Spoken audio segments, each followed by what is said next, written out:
አሰላሙ አለይኩም ወራህመቱላሂ ወበረካቱ። ውድና የተከበራችሁ ቤተሰብ እንዴት ናችሁ? ደህና ናችሁ? እኔ ጋር ሁሉ ሰላም አልሐምዱሊላህ።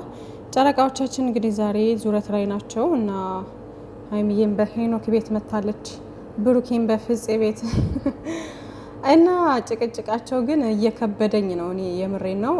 ሀይሚና ብሩኬ እስከዛሬ ድረስ ብዙ ነገር ሰርተዋል። ድራማ፣ ፕራንክ ምናምን የተለያየ ነገር ማለት ነው እና ከዚህ ከሁለት ወሩ ቀጥሎ ማለት ነው የአሁኑ አይዲያቸው በጣም ነው ግራ ያጋባኝ። እኔ የሁለት ወሩ ፕራንክ ራሱ እንደዚህ እንትን አላለኝም፣ አላስጨነቀኝም ማለት ግራም አላጋባኝም። በቃ የሆነ ብቻ የሆነ ወጥ የሆነ ነገር ስለሆነ ማለት ነው። የአሁኑ ግን እውነት አትሉት ቀልድ አትሉት በቃ ግራ ግብት የሚያደርግ ማለት ነው። ግራ የሚያጋባ አይዲያ ነው ያሁኑ እና ቢበቃችሁስ፣ በፈጣሪ ቢበቃችሁስ፣ የምሬን ነው እንዴ ማለት ይሄን ነገር ቶሎ ማቋረጥ አትችሉም። በነገራችን ላይ ያው የሆነ ስለጀመሩት ያ የጀመሩትን ነገር መጨረስ አለባቸው። ግን ደግሞ እያስተካከላችሁት ብትሄዱ ቢያንስ አሪፍ ነበር። አሁን ደግሞ ዛሬ የሀይሚዬንም ወሬ ስሰማ የብሩኬንም የፍፄንም ምናምን የሁላቸውንም ወሬ ስሰማ እንደገና ወደ ኋላ እንደ አዲስ እየተመለሱ ነው። ስለ መረጃው ስለ ምናምን ሀይሜሽ ትቼዋለሁ ምናምን ብላ ነበር ትናንትና።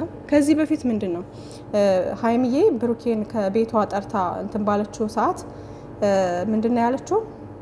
እኔ ስላለፈው ታሪክ አያገባኝም ብላ ነበር ማለት ነው። ዛሬ ደግሞ ከሄኖክ ጋር ምንድን ነው ያለችው? እንዴ ያለፈው ታሪክ ቢሆን ለምን አይነግረኝም? እና የሆነ ወሬው ራሱ ግራ የሚያጋባ ነው።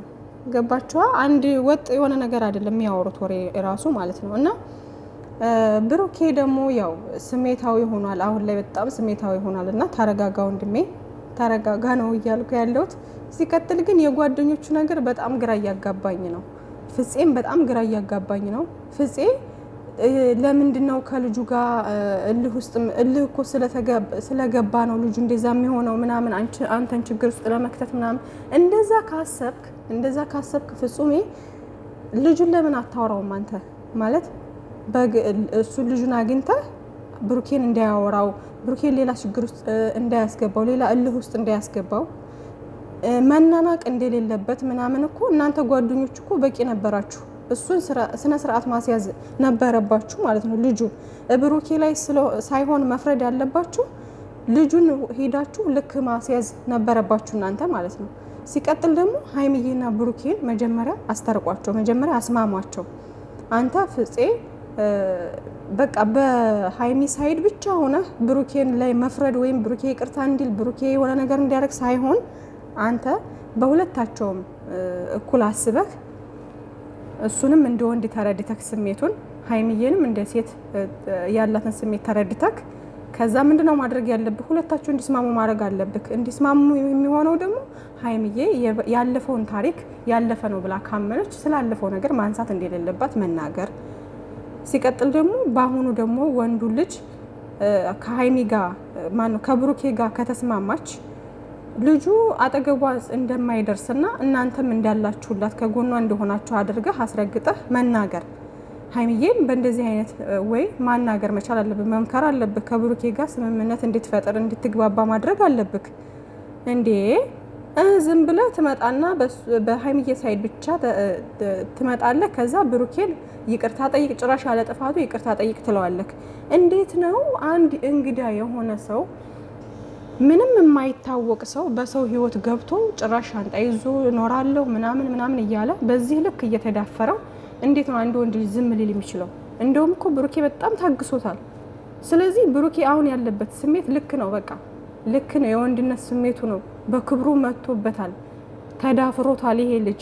ስለዚህ የብሩኬን ስሜት ማዳመጥ አለብህ፣ ማገናዘብ አለብህ። እንደ ወንድ ልጅ ልትረዳው ይገባል። እንኳን አይደለም ወንድ ልጅ የወንድ ልጅ ስሜት ለመረዳት ይቅርና ሴቶች ራሱ የወንድ ልጅ ስሜት ምን ያክል ምን አይነት ስሜት ምንድነው ስሜታዊ የሚያደርገው ወንድ ልጅ በምኑ ቢመጡበት ነው በጣም የሚበሳጨው የሚናደደው የሚለውን ነገር እንረዳለን። ወንድ ልጅ ምን አይነት ነገር ስሜታዊ እንደሚያደርገው ጠንቀን እናውቃለን፣ ሴቶች ማለት ነው፣ እንኳን አይደለም እናንተ ወንዶቹ። ስለዚህ ለምንድነው ብሩኬ ልትረዱት ያልቻላችሁት? ብሩኬ ችግር ውስጥ እንዳይገባ ከፈለጋችሁ ልጁን ስርዓት አስይዙት ነው በቃ። አሁን ላይ ብሩኬ ምንም ነገር ብትሉት እናንተን አይሰማችሁም። ምክንያቱም ያለበት ሁኔታ ስሜታዊ ነው። በክብሩ መጥቶበታል፣ ተደፍሯል። ይሄ ልጅ ስሜት ውስጥ ነው ያለው። ማናችሁንም አይሰማችሁም። አሁን ላይ ብሩኬን እየሄዳችሁ ይቅርታ ጠይቅ ምናምን ብትሉ የፈለጋችሁትን ብታወሩ አይሰማችሁም አሁን ላይ ማለት ነው። ስለዚህ ተረጋጉና እናንተ እርስ በርስ ተስማምታችሁ እናንተ ተስማምታችሁ ሄኖክም ከብሩኬ ብቻ ጎን ሆነ እንደዚህ ከምታወራ የሀይሚዬንም ስሜት ተረድተህ ሀይሚዬ እንደዚህ ነው፣ ስለዚህ ሁለታችሁ መጀመሪያ መግባባት አለባችሁ ምናምን ነገር ብለህ እንደ አስታራቂ ነው መሆን ያለብህ እንጂ ወገንተኝነት መሆን የለብህም። ሁለታችሁ ክፍተት የፈጠራችሁት የወገንተኝነት ስሜት ስላለባችሁ ነው። አንተም ከሀይሚ ጋር ነህ፣ ሄኖክም ከብሩኬ ጋር ነው። እና ታዲያ እንዴት ነው እናንተ ሁለታችሁ ሳትስማሙ እንደገና ከችግር ላይ ችግር እየጨመራችሁ የምትሄዱት? እንዴ እኔ እናንተ የጓደኝነት ነገር እኔ ግራ እያጋባኝ ነው። ብዙ ሰው ፍጹሜ ምናምን ፍጹምን እንደዚህ ነው ፍጹሜ ምንም አላረገ ምናምን ትላላችሁ። እንዴ ፍጹሜም ጥፋተኛ ነው። ምንድነው? እሱም እኮ እየወገነ ነው። እሱም እኮ በቃ ሀይሚዬን ብቻ እያለ ነው። የብሩኬን ስሜት እዚህ ጋር እንደ ወንድ እየተረዳው አይደለም። ስለዚህ እሱም ጥፋት አለበት፣ ሄኖክም ጥፋት አለበት። ሁለታቸውም ጥፋት አለባቸው። መጀመሪያ እርስ በርስ ተነጋግረው ቢያንስ ሚኪ ይሻላል። በስሙ ሚኪ ጥሩ ነው። ምንም ነገር ሳይናገር ሁለታቸውንም ለማስማማት ነው እንትን እያደረገ ያለው፣ ሁለቱንም በእኩል አይቶ ማለት ነው። ከዛ ውጭ ግን እነዚህ ሁለቶቹ ፍጹሜም አይኖ ይገባኛል በጣም ለብሩኬ ያለ ክብር፣ ለብሩኬ ያለ እንትን ቦታ፣ ለሀይሚዬም ያለ ቦታ ክብር በጣም ትልቅ ነው። በጣም አሪፍ እና በጣም ጨዋ ልጅ ነክ ማለት ነው። ግን አሁን ላይ እንደ አስታራቂ ከተባለ ግን እንደ ጓደኛ ብሩኬን እየተረዳኸው አይደለም፣ እኔ በእኔ እይታ ማለት ነው።